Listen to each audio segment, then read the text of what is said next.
जय शिवराय मित्रांनो, आज आपण आलो आहोत माणिकगड या ठिकाणी आणि माणिकगडाला जाण्यासाठी ठाकूरवाडी हे बेस्ट विलेज आहेत। सध्या वाजलेले आहेत सकाळचे 8 आणि आपण पोहोचलो आहोत ठाकूरवाडी या ठिकाणी। गूगल मॅप केल्यानंतर ठाकूरवाडीपर्यंत गूगल आपल्याला आणून सोडतं, त्याच्यानंतरचा पायी प्रवास आपल्याला करावा लागेल, कारण इथून जाणारी वाट ही चिखलाची आणि दगडांनी भरलेली आहे, त्याच्यामुळे गाडी नेण्याचं धाडस आपण करणार नाहीत। इथून ट्रेकला आता सुरुवात होणार आहे, तर चला पटापट सुरू करूयात आजचा ब्लॉग। आपली गाडी आपण या जिल्हा परिषदेच्या शाळेजवळ पार्क केलेली आहे आणि आत्ता इथून आपल्याला जायचं आहे माणिकगडावर। या मार्गाने आपण आता मार्गस्थ होऊयात, चला।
मित्रांनो, आज खऱ्या अर्थाने आपला सोलो ट्रेक होणार आहे, कारण माणिकगडावर मी एकटा चालू आहे। सकाळचे वाजलेत 8:30 आणि आपण आगेकूच करतोय, मार्गावर चालतोय।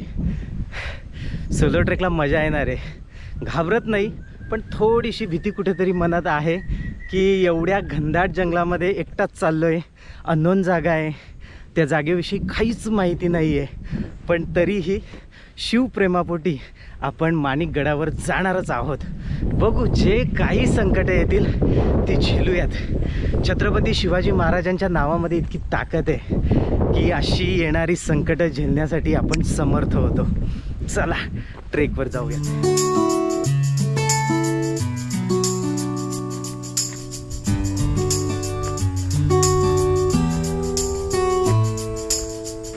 जनावरं अशी आपल्याकडे बघतायत जसं काय कोणी आदिमानव बघितलाय। म्हणजे या माणसं तर सोडा, पण जनावरांनाही इकडे माणसं बघायला भेटत नाहीयेत। बघा कशी बघतायत।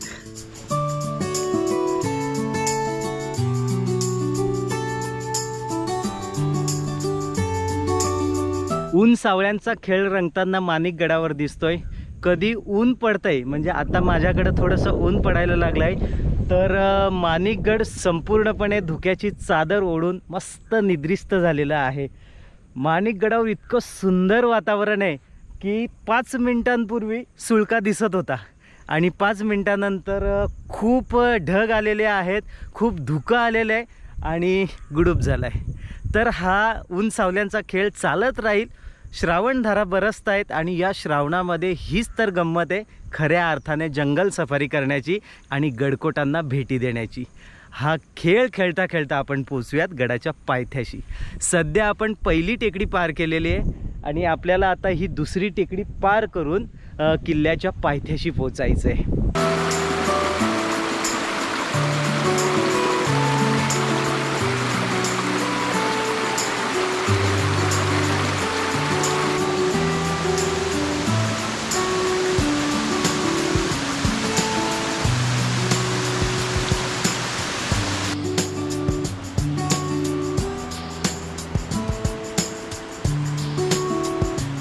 माणिकगडाच्या सुळक्याचं प्रथम दर्शन या पायथ्यापासून होतंय।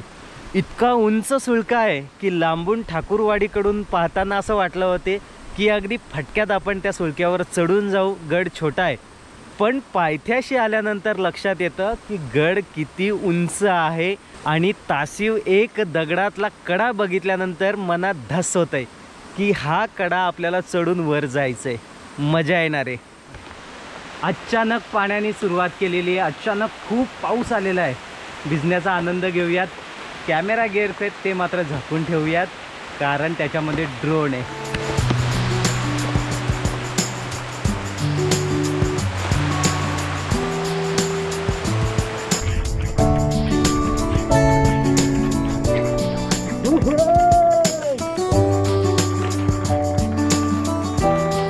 वातावरण बघा, पाऊस पडतोय पण ढग सुद्धा गळायला सुरुवात झालेली आहे. वा,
मित्रांनो, शॉर्टकट मारायच्या नादामध्ये अक्षरशः आपण वाट चुकलो होतो. आणि त्याच दरम्यान काय झालं, खूप पाऊस आला आणि पाऊस गेल्यानंतर खूप सारं धुकं पसरलं. जंगल आणि जंगलातला माणिकगडाचा सुळका हा आपल्याला दिसत नव्हता आणि त्याच्यामुळे अंदाजाने शॉर्टकट मारण्याच्या नादात आपण वाट चुकलो.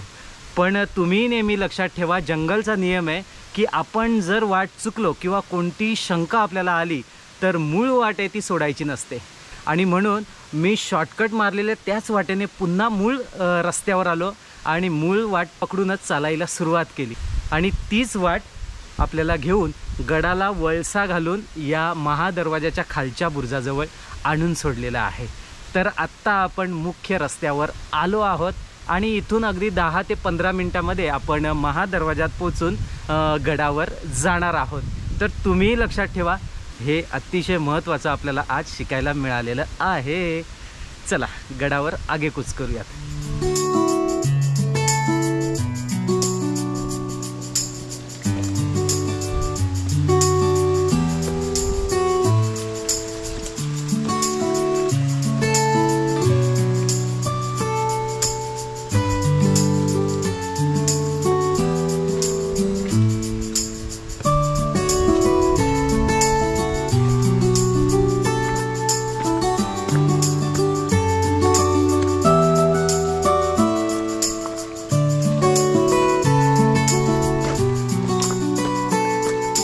खूप घनदाट जंगल आहे आणि आत्ता काय झालं आहे, चारी बाजूनी फॉग उतरलं आहे.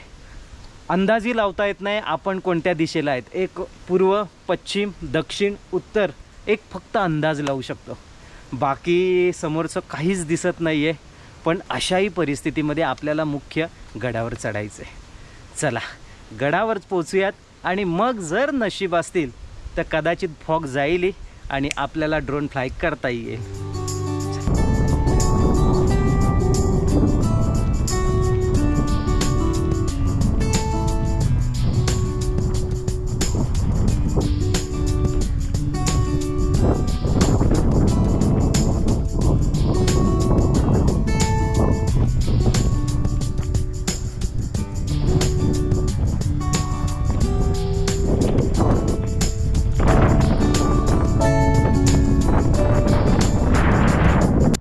गडाच्या माचीवर आपण पोहोचलो आहोत आणि इथून 5 मिनिटातच महादरवाजा लागणार आहे. विश्रांतीसाठी आपण थांबलोय, पण विश्रांतीपेक्षा खाली जे वातावरण आहे ना, अगदी धुकं पसरलंय, म्हणजे ढग आहेत आणि या ढगांच्या वरती आपण आलेलो आहोत. अधूनमधून धुकं बाजूला होतंय आणि इथूनचा समस्त कर्जत लोणावळा हा परिसर आपल्याला निहाळता येतो. इतकं मस्त वाटतंय ना, खूप वारा आहे आणि आता पाऊसही चालू झाला आहे. पाऊस जर पडून गेला तर वातावरण क्लिअर होण्याची शक्यता असते. वातावरण क्लिअर होईल, मग मात्र आपल्याला हवं तसं सीन शूट करता येतील, ड्रोनही फ्लाय करता येईल. बघू नशीब आपले.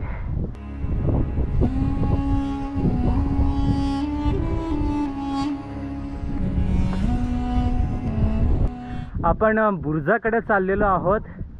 हवेचा फोर्स इतका आहे की अक्षरशः आपल्याला पाठीमागे ढकललं जातंय. खूप हवा आहे, त्यात फॉग सुद्धा आलेला आहे. आजूबाजूला काहीच दिसत नाहीये. आशा करूयात फॉग जाईल आणि आपल्याला दूरदर्शनासाठी क्लिअर वातावरण मिळेल, आशा करूयात.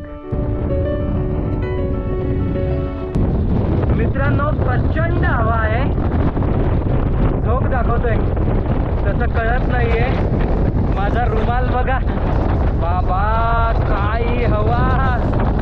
या अशा वाहत्या हवेमध्ये स्वतःला टिकून ठेवणं एक मोठं चॅलेंज असतं आणि म्हणून शक्यतो उभं न राहता बसलेलंच योग्य.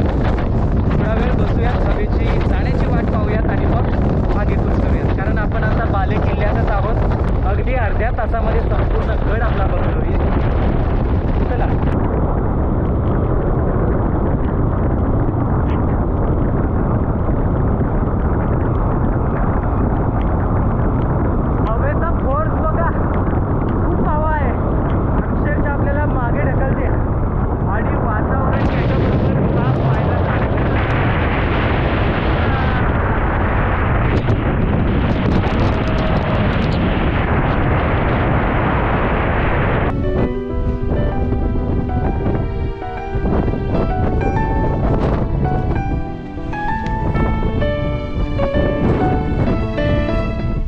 बांधकामामध्ये सगळ्यात महत्त्वाची गोष्ट असेल तर ही चुन्याचा खाना.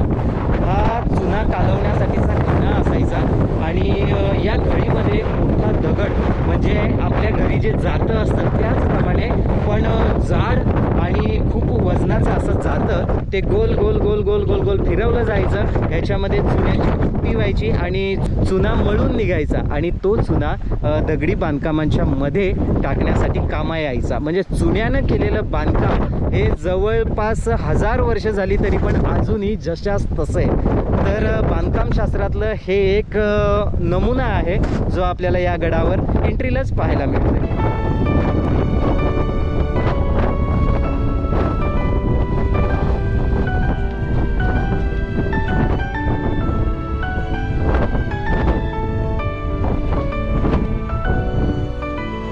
अरे वा, जय शिवराय.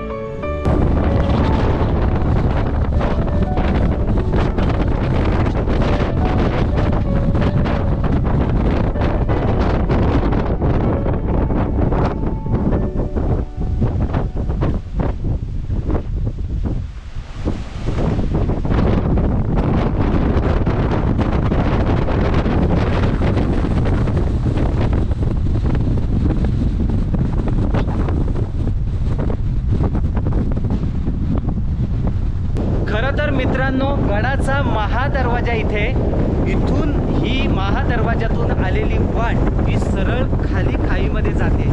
काळानुरूप ही वाट बंद झालेली आहे आणि पाठीमागची वाट सुरू आहे. पण ठाकूरवाडीकडून येणारी ही वाट खरं तर या घळीतून वर चढते. पण सध्या पावसाचं वातावरण आहे, त्याच्यामुळे या घळीमध्ये उतरणं अशक्य आहे. पण हा गडाचा पहिला महादरवाजा आहे जो पश्चिमेकडील ठाकूरवाडीकडून येणाऱ्या मार्गावरील.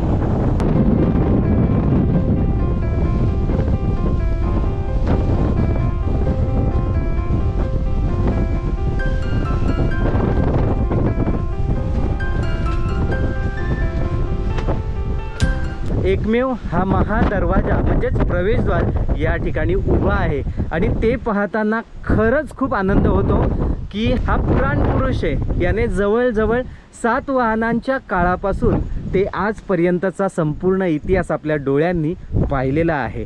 या पुराण पुरुषांचं जतन आणि संवर्धन होणे खूप गरजेचं आहे.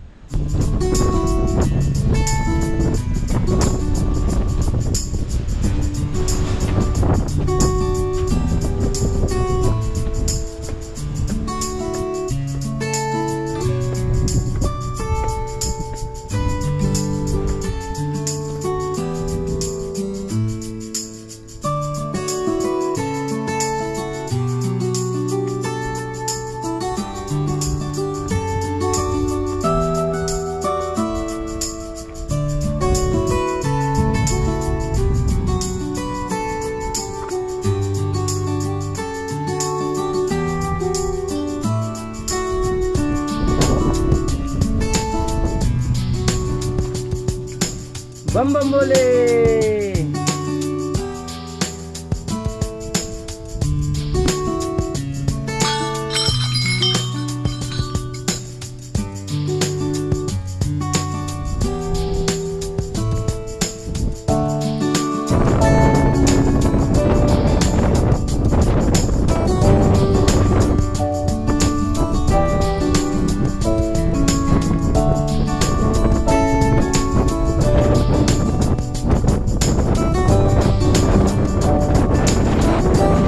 मित्रांनो, माणिक गडावरील सगळ्यात मोठं आकर्षण म्हणजे हे खामटाका तलाव.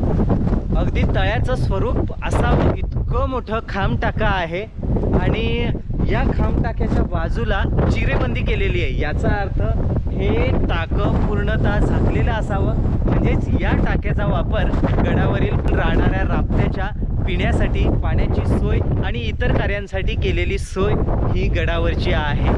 महाराजांनी ज्या आज्ञापत्र काढलेले आहेत त्या पत्रव्यवहारामध्ये गड कसा असावा तर त्याच्यातली एक आपल्याला क्रायटेरिया बघायला मिळतो की गडावर पाणी मुबलक प्रमाणात असावं.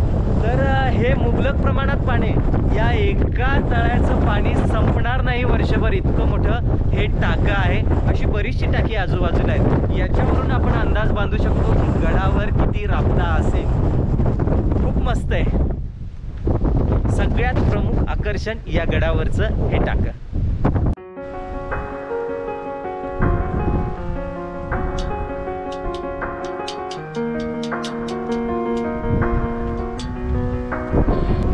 धुकं इतकं फास्ट इथून वाहत आहे की जसं काही टाइम लॅप्स लावलाय आणि पटापट पटापट धुकं पुढे जात आहे. हवा इतकी प्रचंड आहे की आपल्याला बोलताही येत नाही. त्याच्यामुळं दगडावर सरळ झोपून घेतलंय म्हणजे हवेचा आपल्याला त्रास होणार नाही. आणि खालची खाई बघतोय, खूप खोल आहे. जे आपण ठाकूरवाडीकडून बुरुज पाहत होतो त्या बुरुजाच्या टोकावर आपण आहोत आणि हिम्मत नाही चालत आहे खाली उभं राहून बघण्याची. आणि म्हणून सरळ एका मस्त दगडावर अंगठ टाकून दिलंय आणि खालचा नजारा बघतोय. बघा, आहा.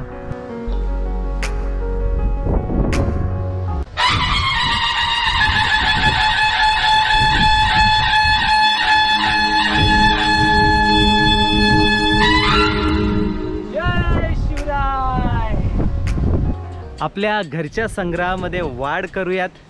माणिक गडावरही महाराज कधी ना कधी आले असतील. या बुरुजावर येऊन त्यांनी या प्रदेशाची टिहाळणी केली असेल आणि त्यांचे पावन पदस्पर्श या बुरुजाला लागलेले असतील. याचाच अर्थ या बुरुजाची माती ही पावन पुनीत आहे. तर अशा महाराजांच्या पदस्पर्शाने पावन पुनीत झालेली ही माती आपण आपल्या घरी नेऊयात. चला माती घेऊयात.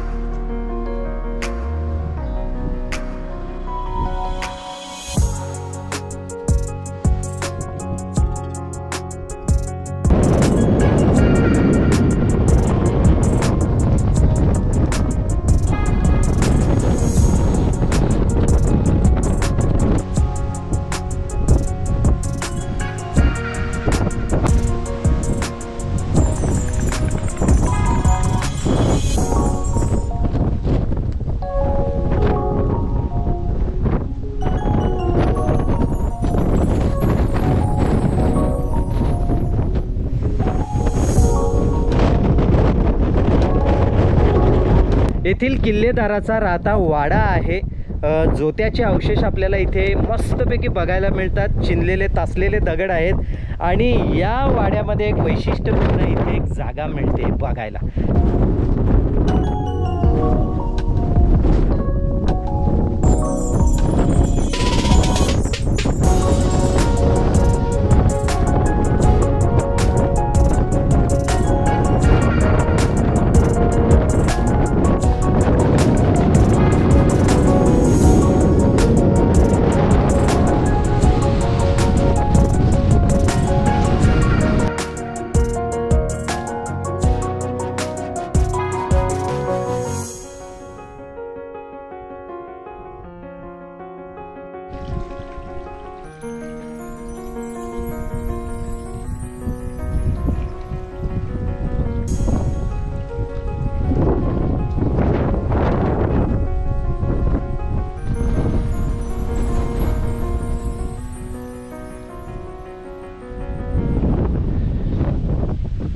मित्रांनो, या गडाचा इतिहास बघितला तर फार पूर्वापार इतिहास या माणिकगडाला आहे.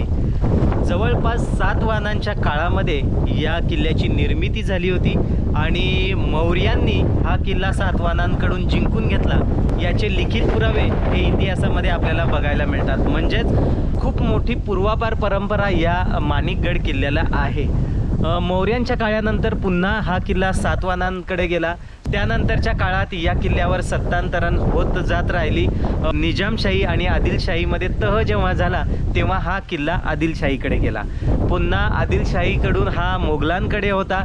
मोगलांकडून हा मराठ्यांनी जिंकून घेतला आणि स्वराज्याचा भगवा ध्वज या किल्ल्यावर अविरतपणे फडकत राहिला. 1817ला या किल्ल्यावर ब्रिटिशांनी आक्रमण केलं आणि या किल्ल्याची प्रचंड नासधूस करून हा किल्ला ब्रिटिशांनी बळकावला. तसं पाहिलं तर खूप मोठी सत्तांतरं या किल्ल्यांनी पाहिली आहेत. भौगोलिक वैशिष्ट्ये जर बघायला गेलं तर घाटमाता ते उरण बंदर म्हणजे कोकण प्रांत यांना जोडणाऱ्या मुख्य व्यापारी मार्गावरील हा माणिकगड होता. स्वच्छ वातावरण जर असलं तर आजूबाजूला आपल्याला कलावंतीन, प्रबळगड, चंदेरी, या बाजूला लोणावळा परिसर, इकडे सांक्षी, कर्नाळा हे किल्ले आपल्याला पाहता येतात, निहाळता येतात आणि या संपूर्ण किल्ल्यांच्या घेऱ्यामध्ये माणिकगड किल्ला आहे. तत्काळामध्ये लोणावळा मार्गे म्हणजे आत्ताचा जो बोरघाट आहे हा बोरघाट मार्गे उरण बंदरामध्ये परदेशी व्यापार चालायचा आणि या परदेशी व्यापाराला संरक्षण आणि त्या व्यापारावर नजर ठेवण्यासाठी या माणिकगडाची निर्मिती होती. अतिशय मोक्याचा किल्ला आहे आणि या किल्ल्याच्या बाले किल्ल्यातून समस्त हा पनवेल प्रांत, कर्जत प्रांत आणि या बाजूचा तळ कोकण प्रांत आपल्याला पाहता येतो. त्याच्यावर लक्ष ठेवता येतं, टेहाळणी करता येतं आणि म्हणून असं समीकरण तत्काळामध्ये होतं की माणिकगड ज्याच्याकडे त्याचा हा राजमार्ग. परदेशी व्यापारावर लक्ष ठेवण्यासाठी मुख्यत्वे करून या किल्ल्याची निर्मिती झाली होती. पण त्याच्यानंतरच्या काळामध्ये संरक्षणासाठी सर्वात महत्त्वाचा किल्ला हा मानला जातो. आता मित्रांनो, खूप वारा सुटलेला आहे, फॉगसुद्धा आहे, त्याच्यामुळे दुर्गदर्शन आपल्याला करता येत नाहीत. आपण एकटेच आहोत आणि आत्ता वाजलेले आहेत 12. आपल्याला गड उतारवायचा आहे. पटापट आपण आता गड उतार होऊयात आणि म्हणून आत्ता व्हिडिओचा करूयात एंड. तोपर्यंत तुम्ही कुठेच जाऊ नका. इतरही व्हिडिओ बघत राहा, लाईक करा, शेअर करा आणि आपल्या चॅनलला सपोर्ट करा. जय शिवराय.